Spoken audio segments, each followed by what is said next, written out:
Hi everyone, I'm Kim Billingsley. I lead the Applied Neurogenomics group at COD at the NIH, and today I'm really excited to give you an update on our work, which uses large-scale long-read sequencing to better understand the genetics of neurodegenerative diseases. And so before we start, of course I'm at the NIH, so I have no conflicts of interest, but part of this work has been supported by the Bill Gates Foundation from the Alzheimer's Disease Data Initiative. And so just before we start, I really want to highlight, I think, everybody knows that the last year, especially the last 6 months, has been a really challenging time to be a researcher in the US, and especially if you're in the federal system. And our center, unfortunately, has really felt that deeply. But despite all the uncertainty and the challenges, my team has really continued to show up, and they've been, pushing the science forward with a smile on their face. And I'm so proud to share their work today, which really is a result of their hard work and kind of working as a team and pushing everything forward. And so just a quick overview of what I'll be covering today. So this talk is really divided into three main sections. So the large-scale long-read DNA sequencing, then how we've used that to do and look at DNA methylation, and then finally how we've shifted gears and started to focus more on long-read RNA sequencing.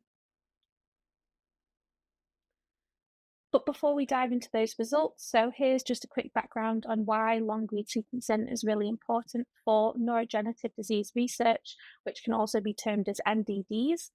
So while diseases like Alzheimer's disease and Parkinson's have high heritability, these variants, the variants that we know explain only a small portion of genetic risk.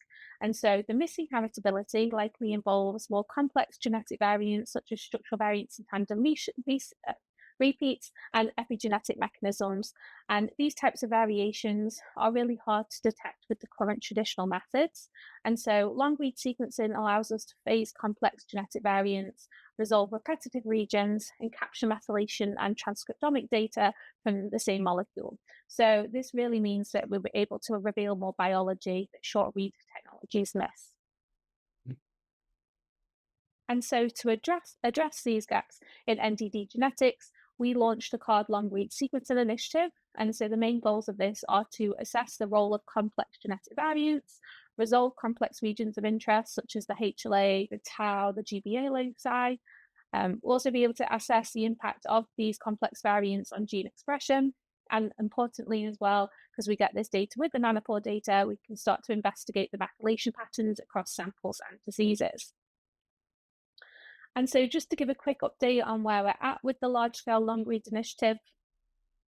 And so to be able to do long-read at production scale, it's really important, and we've spent a lot of time to invest in building these really standardized pipelines across these three areas. So we've got the data generation, the data processing, and the data analysis. So with data generation, we extract the high molecular weight DNA from the blood and the brain samples. We share and size select the samples. We then prepare the libraries on the NGS star. And what's been really key here is to automate all of these processes. We then sequence the samples for 72 hours on the Promethean, and then we've built really good custom QC tracks so that we can monitor the performance of the flow cells and the sequences across cohorts. Because when you start to sequence, hundreds of samples a month, this becomes really tricky to do unless you've got standardized approaches. And then we push the data over to the server. We do all of our data processing on BioWolf, which is their NIH supercomputer. And so here we do all of the base calling with Dorado with super accuracy mode. We then do lots of QC to make sure that we've had no sample switches. And then we run all of the data through NAPU, which is our pipeline where we can get really accurate structure variant calls, SNP calls, methylation profiles, and de novo assemblies. And then we have scripts to really standardize this output so that we can use it in the downstream genetic analyses. Then with this standardized data, we perform GWAS and QTL mapping, and we also can screen for the known repeat expansions. And with these data sets now, we're also powered to start to use the methylation data to build epigenetic models so that we can better predict biological age and disease. And so by the end of this year, we will have sequenced around 3,000 human samples. And so the first two control cohorts shown here in green, so these are the NABEC and the HPCC. So they're in the process of being moved to Anvil and the AD workbench. And so we've also, in addition to these, we are in the process of doing the variant calling for the two large disease cohorts. So these are the PPMI and the ROSMAP. And we're also in the process of doing lots of others. And so now shifting gears to focus on how we're using this long-read sequencing data to study DNA methylation patterns in the human brain. And so just a quick refresher on DNA methylation. So the key epigenetic mark is 5-methylcytosine, and this is found mainly at CpG sites, especially in promoter regions. And so methylation in these regions typically suppresses gene expression, while unmethylated promoters remain active. And these patterns change with age and in NDDs. And so traditional metharrays and short-read sequencing, the way that they work is they average the signal across alleles. And so this masks any allele-specific effects that we have with the methylation. However, in contrast, long-read sequencing captures CpGs and genetic variation in the same read or the same DNA molecule. And then this means that we have the ability to do haplotype resolved methylation because we can split them out onto whatever allele they arose from. And this can reveal patterns that are critical, especially for disease-associated loci. And so the APOE region itself is a critical locus that is associated with late onset Alzheimer's disease. And this loci is really enriched in regulatory elements and variation. And so many of the Alzheimer's disease associated SNPs actually lie within this one CpG island in exon 4, and this makes it a prime target for running allele-specific methylation analysis. And so with that in mind, we aim to use our long-read methylation data for 2 large brain cohorts, so the HPCC and the ABAC, to test whether CpG sites within the APOE locus show differential methylation associated with APOE risk variants. So the first thing that we did was compare methylation array data to the long-read whole genome sequencing data that we generated at this specific locus. So at the top, we can see the array data that's come from the Illumina 450K array. And you can see here, so each individual's spot is an individual CpG site. So in the array data, we can only capture 66 CpG sites in this region. However, in the bottom, we can see the same region, but plotted in the long read data, and you can see lots more spots, very much more comprehensive, and we can identify about 1,600 CpG sites. And so this really shows that, just at this locus alone, we have 24 more fold increase in coverage, which really highlights the superior resolution in nanopore long read sequencing. And so next, we wanted to use the phase SNPs and the methylation data to test whether these known AD risk variants are associated with allele-specific methylation. So for this, we performed linear regression for each of the CpG sites to identify variants that may be linked to differential methylation between alleles. And so across both brain cohorts, we were able to first replicate one previously reported differentially methylated CpG site. And more importantly, we were able to identify 23 novel CpG sites, which were significantly associated with allele-specific methylation. So this really highlights the power of long-read haplotype resolved methylation data to uncover these ancestry-specific epigenetic variation that we would have missed completely with the prior technologies. And so, building on this, we then wanted to expand this approach and systematically assess allele-specific methylation across the genome, but really focus on the key NDD loci, not just look at APOE. And so to address this, so John, Mike, and Melissa from our team developed a tool that's called ASMLR, which is a tool for identifying allele-specific methylation from long-read data. And so this takes the phased SNPs, structural variant, and methylation data that we have from NAPU. It harmonizes all the inputs, including taking, the sample metadata, the regions of interest that you're interested in. And then it applies QC. It runs linear regression to identify variant methylation associations with the genes of interest. And then the outputs are filtered for significance and then ready for any kind of follow-up studies that you want to do. And so at the end of last year, we actually published a preprint where we've done MQTL analyses for the HPCC and the ABAC cohorts. So these are, big brain control cohorts. But for this, we'd use the unphased methylation data. And so from this, we'd identified lots of signals, but these are bulk methylation signals. And these were for promoters, gene bodies, and CpG islands. And so we went back and we reanalyzed this data with ASMLR. So we were able to do this for the phased methylation data. And so you can see from these box plots, so with the phase data, we were actually able to uncover much larger effect sizes. And so what this means is, unlike the unphased models, where the betas were all nearly zero, the phase results reveal much stronger allele-specific methylation differences that would have been previously masked by the haplotype averaging.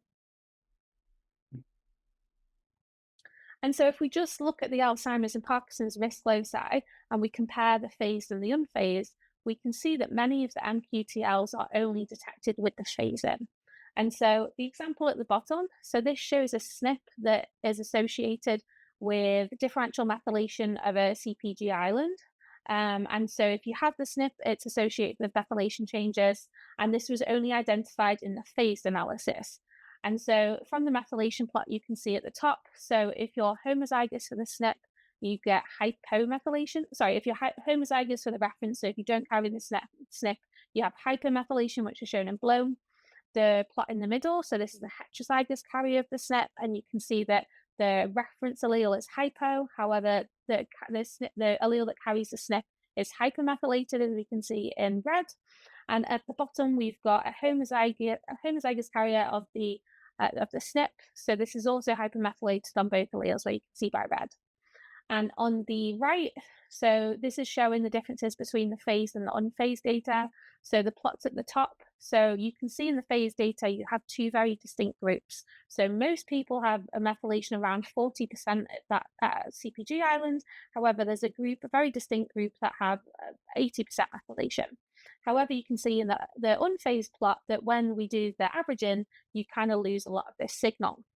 And at the bottom, you can see that this really kind of impacts the distinction that we have between carriers and non-carriers. So in the phased, you can see we get clear separation of the carriers and non-carriers in terms of the methylation. However, when we look in the unphased, these differences are less apparent. And so this really shows how using ASMLR and being able to phase the data really helps us find regulatory effects that would have been missed by the unphased models.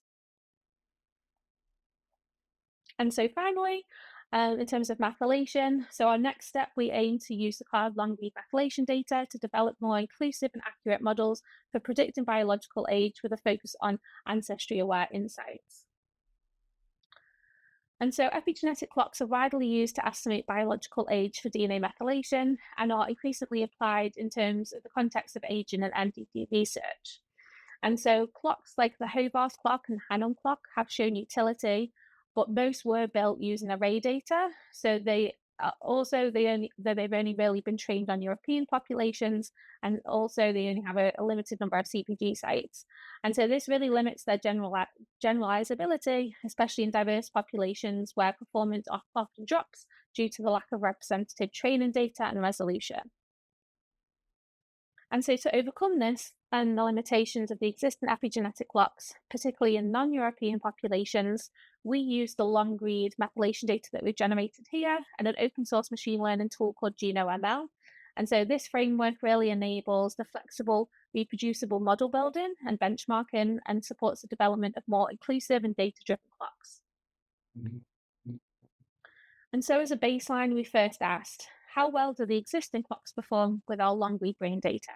And so we took the CPG sites from 3 widely used Hovarth clocks and used GenoML to predict age in our 2 large brain cohorts. So we've got the HBCC, which are African ancestry, and the NABRAC, which are European ancestry. And so as shown here, so we observed consistent results. So high accuracy shown by the R-squared in the European ancestry cohort and substantially reduced accuracy in the African ancestry cohort. So this really clearly highlights the issue. So the current clocks fail to generalize across ancestries, and this really reinforces the fact that we need to build these ancestry-aware models that are trained on more representative data. So next, we took an unbiased approach by allowing GenoML to select features from the long-read methylation data. And instead of using individual CPG sites, instead we used data that had been aggregated across promoters so that we had promoter level data, which would reduce the complexity. And so after filtering, this left us with about 1,500 promoter regions per cohort that were used for the trained models. And so this significantly improved our age predictions as highlighted with the R-squared, not just in the European ancestry, but more importantly as well in the African ancestry. And so these early findings are really promising, and we're now expanding this analysis to NDD cohorts with the support of the Alzheimer's Disease Data Initiative. And so this will really allow us to compare the clock performance across tissues and ancestries. We'll also be able to integrate all of the multi-omic data that exists for these cohorts and start to explore the link between epigenetic aging and neurodegeneration. And now finally, we're going to shift our focus from long-read DNA sequencing to long-read RNA sequencing. So given the audience, I don't need to go into too much detail about the benefits of doing long-read sequencing for RNA sequencing compared to short-read, but just to highlight two main benefits. So short-read sequencing, we can only really do gene-level analysis. However, with long-read RNA sequencing, we can sequence the full-length transcript. We've also got the resolution to look at complex splicing events, and we can do more transcript-level expression analysis. And so given these advantages, we next aim to develop scalable methods for long-read RNA sequencing for brain so that we can sequence these large cohorts that already have the long-read DNA sequencing to create a nice new resource. And so first, we optimize the Nanopore R10 manual cDNA protocol. So for this, we were able to really increase the RNA yields to about 12 micrograms per sample. For most of our samples, we get a RIN of above 6, a really high quality RNA. And then when we sequence these samples per flow cell, we get about 90 million reads with M50s of about 1.4 kb. And so I do believe that there's going to be some updates later in this afternoon from Nanopore where they're making changes to improve the cDNA kit. So I do expect these numbers will improve over the next couple of months. So next, to scale up, so we automated this cDNA protocol onto the Hamilton NGS star. So this already has been able to triple our throughput, and we've even got the capability of scaling up to 48 or 96 samples if we need to. So this has really drastically reduced our hands-on time. We've also saw an improvement in M50s with the automated method. And so now we're really in a position where we can really scale up into these large cohorts. And so finally, we can generate this high throughput data. So next we needed to build a scalable computational pipeline where we can process and analyze this huge amount of data. And so really quick overview. So our pipeline performs base calling, QC with PyChartBar, alignment and quantification using isoquant and string tie, and then merges the transcripts with something called tandem merge. And then we get this really high confidence consensus set of transcripts. And so we're in the process of packaging this as a SNV workflow, and we're looking forward to being able to share that with the community.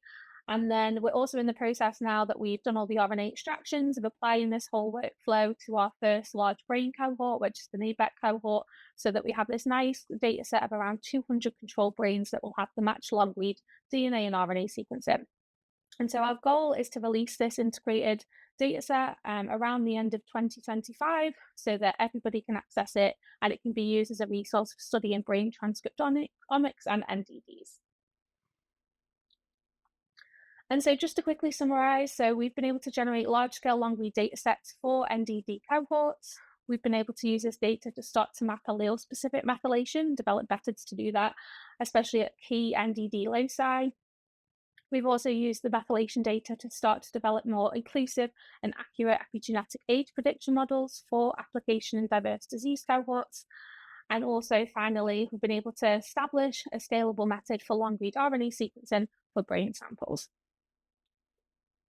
And finally, so just a big, huge thanks to everybody that's shown in this slide. Not only is this a huge collaborative project within CARD and the NIH, but also across the US and globally. And a special thanks to Nanopore, especially to Jess, to Andrew and to Cora. It's been very difficult over the last couple of months and they've really helped us push kind of the science forward, and we're very grateful for that.